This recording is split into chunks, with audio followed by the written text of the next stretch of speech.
Price Lord. இந்த காலவேளையில் உங்களை சந்திப்பதில் மிக்க மகிழ்ச்சி அடைகிறேன். ஒரு இடத்துல ராமு என்கிறதான ஒரு விவசாயி இருந்தார். அவருக்கு 3 பிள்ளைங்க இருந்தாங்க. இந்த 3 பிள்ளைங்களும் எப்படி இருந்தாங்கன்னா, ரொம்ப சோம்பேறியா இருந்தாங்க. எந்த வேலையுமே செய்ய மாட்டாங்க. அப்பா சொல்றது கீழ்ப்படிய மாட்டாங்க. தன்னுடைய நண்பர்களோட அவங்க என்ன பண்ணிட்டு இருந்தாங்கன்னா, டைம் செலவிட்டுட்டே இருந்தாங்க. இதை பார்க்கும்போது இந்த ராமு என்கிறதான இந்த விவசாயிக்கு ரொம்ப கஷ்டம். அவர் நிலத்துல விவசாயம் செய்கிறான பிள்ளைங்க எல்லாம் சோம்பேறிகளாவே இருக்கிறாங்க. இந்த பிள்ளைகளை எப்படி திருத்துகிறது என்பது அவருக்கு தெரியாம இருந்தது.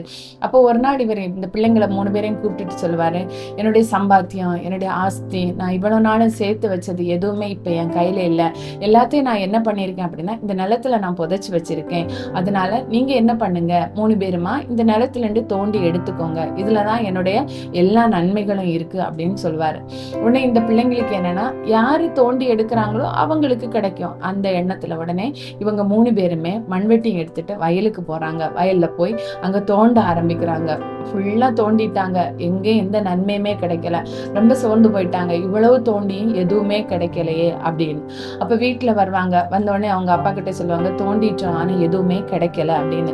எங்க அப்பா சொல்லுவாரு, சரி இவ்வளவு இப்ப கஷ்டமான வேலையை முடிச்சிட்டீங்க இல்ல, இந்த கஷ்டமான வேலை முடிஞ்சு இனி ஒரு ஈஸியான வேலை, அந்த நிலத்துல என்ன பண்ணிருங்க, கொஞ்சம் விதைய விதைச்சு போட்டுருங்க அப்படின்னு. அப்ப இவங்களுக்கும் அது ஓகே, சரிப்பட்டதா தோணும். சரி நம்ம இவ்வளவு கஷ்டப்பட்டுட்டோம், நீ அதை நம்ம என்ன பண்ண வேண்டாம், வீணா அதை நம்ம என்ன பண்ண வேண்டாம், வச்சிருக்க வேண்டாம், இதுல விதைய விதைச்சிருவோம் அப்படின்னு சொல்லி என்ன பண்ணுவாங்க, விதைய விதைப்பாங்க. விதைய விதைச்சு உடனே சரி இதை பராமரிக்கலாம் அப்படின்னு சொல்லி அவங்க பராமரிப்பாங்க. அப்படி பராமரிக்கும் போது கொஞ்ச நாள் தாண்டும் போது அவங்க விதைச்ச அந்த வயல்ல இருந்து நல்ல விளைச்சல் இவங்களால பார்க்க முடிஞ்சது. இவங்களுக்கு ரொம்ப சந்தோஷம். அறுவடை நாட்கள் வந்தது, அறுத்தாங்க. ரொம்ப நல்ல வருமானம் கிடைச்சது, நல்ல நன்மைகள் கிடைச்சது.